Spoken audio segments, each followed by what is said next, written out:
If part one of the Methodist Odyssey was defined by the scent of pine needles and the desperate urgency of the lone rider, part two is defined by the sound of the architect's hammer and the quiet rustle of the scholar's page. The movement that began as a heart strangely warmed in the fields of England and the backwoods of the colonies did not remain a mere flicking flame. By the dawn of the 19th century, that spark had matured into a wildfire that would consume the American frontier, only to be channeled into the very furnaces of the nation's social and political structures. The transition from a ragtag band of itinerant rebels to the most influential religious body in the United States was neither accidental nor easy. It required the movement to trade the freedom of the open road for the responsibility of the public square. As we move from the foundational organization of 1784 into the turbulent heart of the 1800s, we witness a faith grappling with its own success, navigating the treacherous waters of national expansion, the moral catastrophe of slavery, and the eventual rise of a Methodist republic that would forever alter the American DNA. The history of Methodism in the United States is far more than a chronicle of denominational growth. It serves as a profound narrative of the American identity itself. As the young republic transitioned from the raw uncertainty of the post-revolutionary era into the burgeoning industrial and social complexities of the 19th century, Methodism served as both a mirror and a catalyst for change. While the foundational sparks were ignited by John Wesley's itinerant preachers and the formal organization at the Christmas Conference of 1784, this era examines the period of explosive expansion and the inevitable tensions that arise when a radical movement begins to settle into the soil of a maturing nation. The genius of Methodism lay in its extraordinary adaptability. It was a faith designed for a people on the move, a church on horseback, that thrived in the absence of established cathedrals and settled clergy.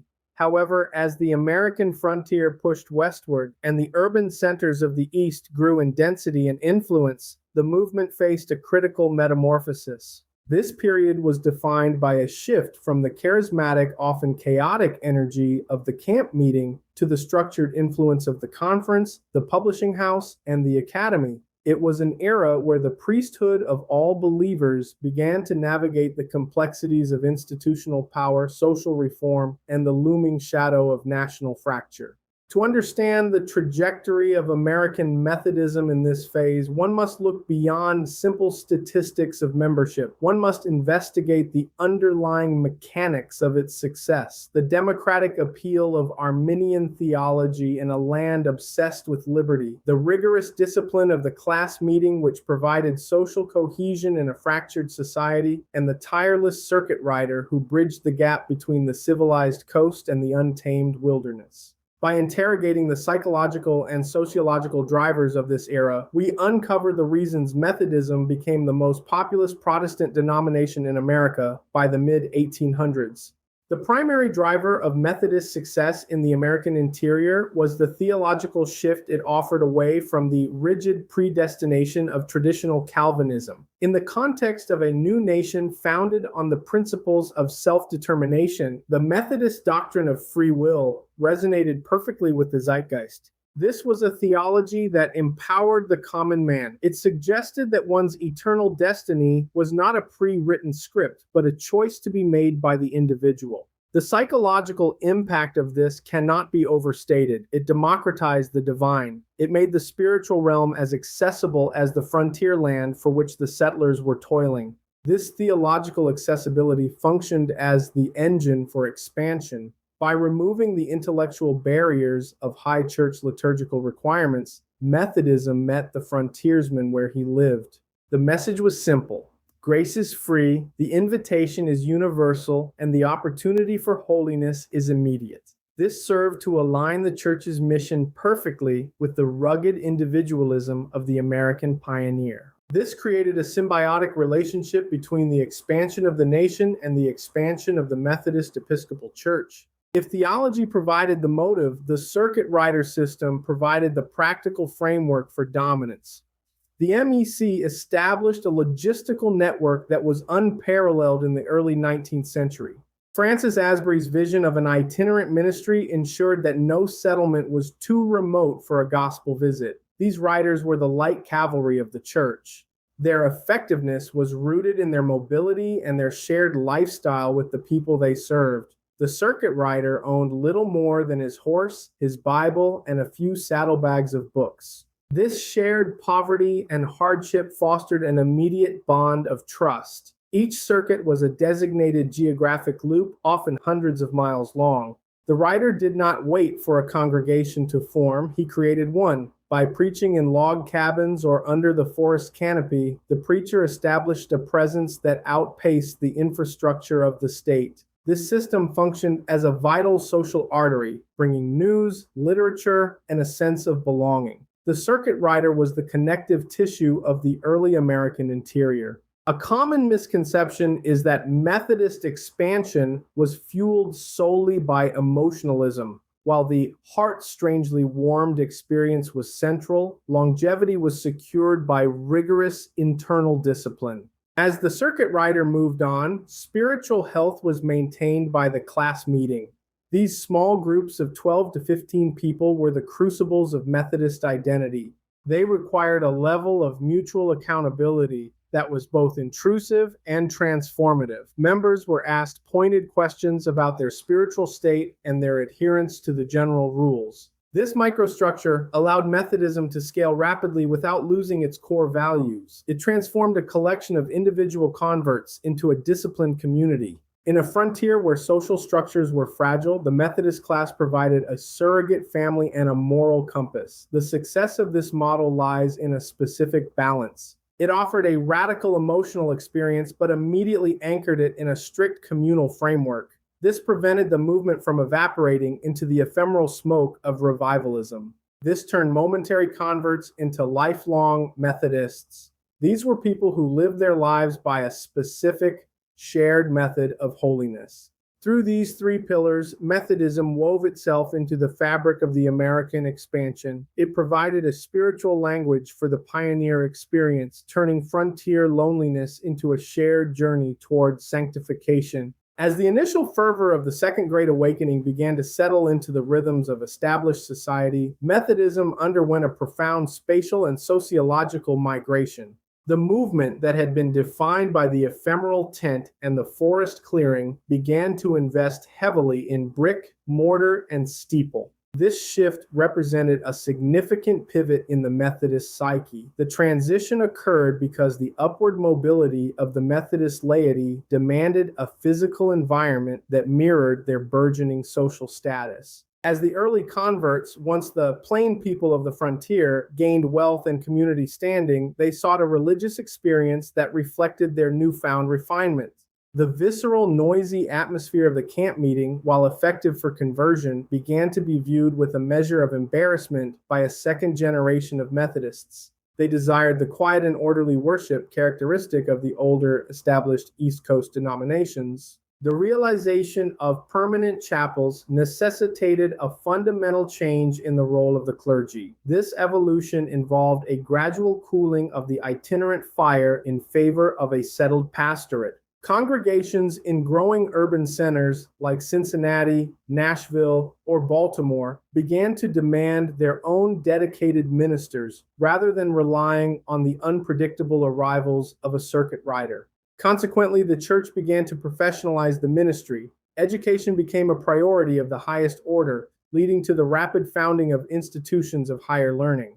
Methodism was no longer merely an insurgent movement. It was becoming a cultural arbiter, an institution providing the educational and moral infrastructure for the American middle class.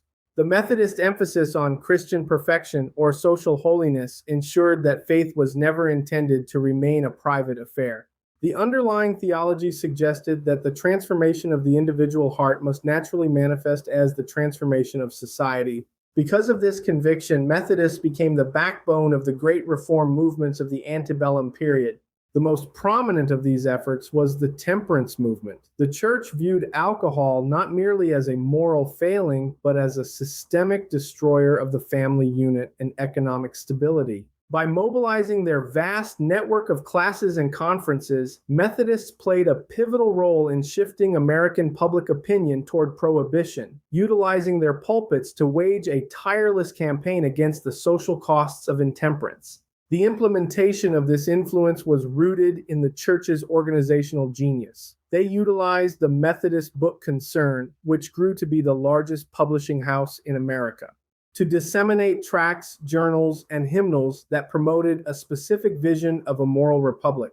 This represented a sophisticated use of soft power. By controlling the literature that frontier and urban families read, Methodists shaped the moral and social conscience of the nation. They were the architects of what historians call the benevolent empire, a network of voluntary societies dedicated to missions, Sunday schools, and the relief of the impoverished. This proved that their methodical approach to piety could be applied with equal rigor to the systemic problems of the state, bridging the gap between personal salvation and social justice.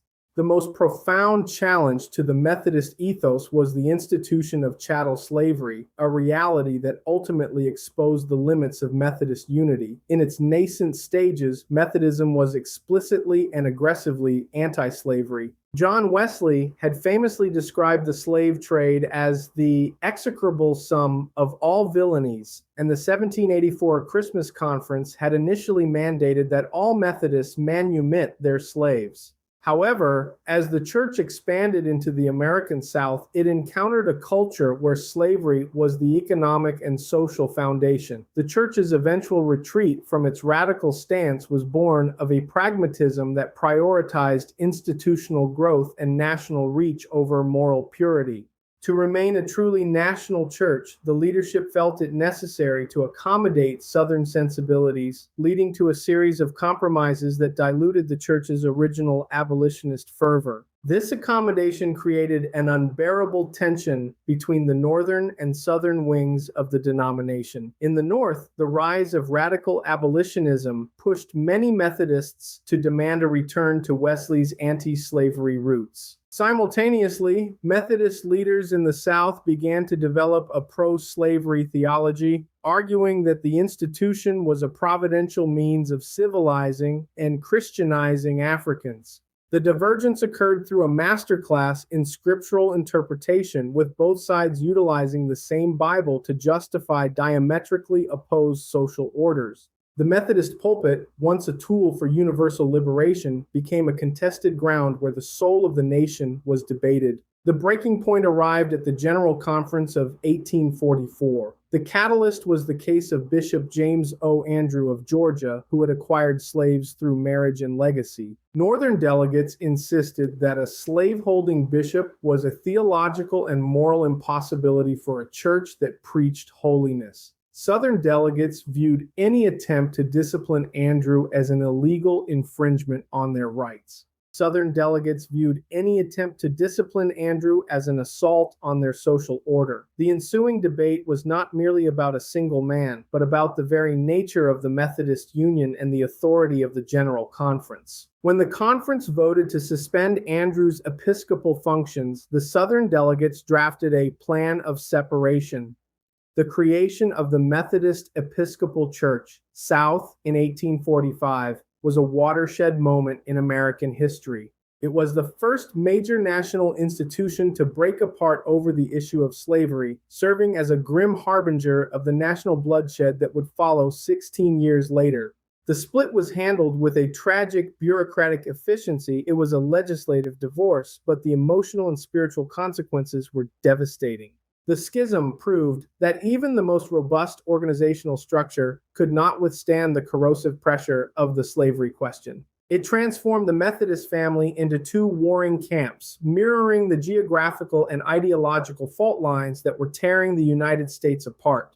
This division would not be healed for nearly a century, leaving a permanent scar on the landscape of American Protestantism. While the white Methodist leadership grappled with the politics of the slaveholding South, a different but equally significant transformation was occurring within the Black Methodist community. From its earliest days, Methodism's message of universal grace and its visceral rhythmic worship styles had held a powerful appeal for both enslaved and free Black Americans. However, as the MEC began to trend towards social respectability and institutional formality, the egalitarian spirit of the frontier was replaced by the Negro pew and segregated seating arrangements. The exclusion of Black preachers from ordained leadership and the restriction of their agency within the church created a profound internal conflict. The desire for spiritual autonomy was not merely about escaping prejudice. It was a quest for a space where the theology of liberation could be practiced.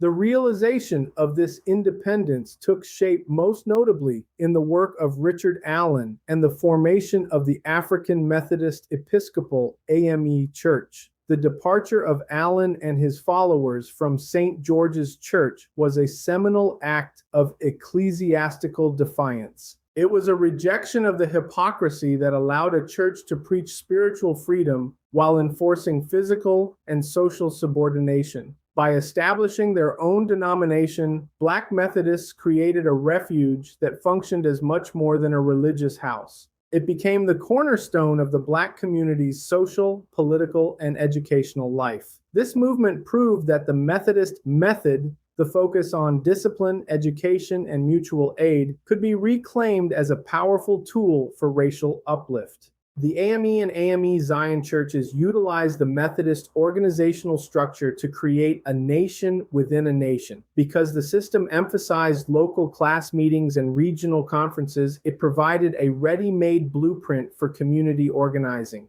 The church became the primary incubator for Black leadership, providing a rare platform for public speaking, administrative management, and political agitation. This was a sophisticated application of the Methodist itinerant model. Black preachers traveled between communities not only to spread the gospel, but to build a secret network of communication and support. This network often intersected with the Underground Railroad. The success of independent Black Methodism lay in its ability to synthesize the Wesleyan focus on personal holiness with a radical commitment to social justice. While the white church was fracturing over the legality of slavery, the Black church was actively working to dismantle it. By the mid-1800s, these independent bodies had become the most influential institutions in the lives of free Black Americans. The how of Methodist expansion was just as effective when applied to the cause of liberation as it was to the cause of frontier settlement. The arrival of the Civil War in 1861 saw the Methodist movement fully entrenched in the conflict on both sides of the Mason-Dixon line. The earlier schism of 1844 had already prepared the psychological terrain for war. The church had effectively pre-enacted the national breakup. During the conflict, the Methodist identity was weaponized. In the North, the MEC became a staunch ally of the Lincoln administration, with many pulpits serving as recruiting stations for the Union Army. In the South, the MEC South provided the theological justification for the Confederacy, framing the war as a defense of a providential social order and a struggle against Northern fanaticism. The church, which had once been the primary force for national cohesion, had become the primary engine of ideological division. The toll of the war on the Methodist infrastructure was immense. Meeting houses were turned into hospitals, colleges were shuttered as students and faculty joined the ranks, and the circuit system was disrupted by the movement of armies. However, even amidst the carnage, the method persisted. Both Union and Confederate camps were populated by Methodist chaplains who utilized the familiar structures of the class meeting and the prayer circle. This period saw a resurgence of battlefield revivalism, where the emotional intensity of the camp meeting was transposed onto the harrowing reality of the front lines, providing soldiers with a spiritual language to process the trauma of industrialized warfare. As the war drew to a close, the Methodist movement faced the monumental task of rebuilding in a landscape of ruins. The how of this reconstruction was fraught with bitterness. The Northern MEC viewed the South as a mission field to be reclaimed, sending preachers and resources into the former Confederacy. This was often viewed by Southerners as a form of spiritual carpetbagging, further deepening the animosity. The post-war era also saw the finalization of the racial divide within Methodism. While many formerly enslaved people joined the AME or AME Zion churches, others remained within the Southern MEC, eventually forming the Colored Methodist Episcopal (CME) Church in 1870. This move was a strategic effort to maintain a Methodist identity while ensuring a degree of independence from white control. By the end of this period, the Methodist family was more fragmented than ever, divided by geography, by race, and by the lingering ghosts of the conflict. Yet, despite these fractures, the movement remained the dominant religious force in America. As the 19th century waned, the Methodist leadership recognized that the long-term survival of the denomination in a rapidly modernizing America required a robust intellectual foundation. This realization catalyzed one of the most significant institutional expansions in American religious history, the systematic establishment of colleges, universities, and seminaries. The logic driving this movement was rooted in a desire to move beyond the perceived emotionalism of the earlier frontier era. By creating centers of higher learning, Methodists sought to equip their youth and their clergy with the tools of critical thought, ensuring that the faith could stand its ground against the rising tides of secularism and Darwinian thought. The implementation of this educational crusade was both aggressive and geographically broad, from Southern Methodist University in Dallas to American University in Washington, D.C., and a vast network of smaller liberal arts colleges across the Midwest. The church constructed a parallel educational system. This was not merely about teaching theology, it was about shaping the American professional class. The Methodist Academy became a primary vehicle for social mobility, taking the children of farmers and laborers and transforming them into the lawyers, doctors, and civic leaders of the new century. Through this intellectualization, the method shifted from a tool for spiritual survival in the wilderness to a framework for leadership in an urban industrial society. With the establishment of the seminary system, the era of the self-taught horse-riding preacher essentially came to a close. The church began to mandate formal theological training, leading to the rise of a professionalized clergy. This shift introduced a new complexity, the exposure of future ministers to historical critical methods of biblical study. This intellectual opening fostered the growth of theological modernism within the denomination. The focus shifted away from the miraculous and toward the ethical. The idea was that the kingdom of God was a social reality to be built on earth rather than a celestial reward to be waited for. This theological pivot would eventually spark internal friction between traditionalists and progressives, but it initially allowed Methodism to remain relevant to a generation increasingly influenced by the scientific and social sciences. By the early 1900s, the Methodist Episcopal Church had fully transitioned from a frontier movement into an urban institutional powerhouse. This new vantage point forced a confrontation with the brutal realities of the Gilded Age, the exploitation of labor, child labor, and the squalor of industrial slums. In 1908, the church adopted the Social Creed, a landmark document that signaled a definitive shift in the Methodist mission. This was the practical application of social holiness on a national industrial scale. The Creed advocated for the abolition of child labor, a living wage, and the protection of workers' rights, marking the church's transition into a central player in the progressive era. The success of the Social Creed was achieved through the church's still potent organizational network. The Methodist Federation for Social Service acted as an internal pressure group, pushing the hierarchy to use its political and economic influence to advocate for legislative change. This period saw Methodism move from the periphery of American life to the very center of the establishment. The denomination became a moral lobby, proving that the Wesleyan focus on discipline and method could be scaled to influence the policy of the United States government itself.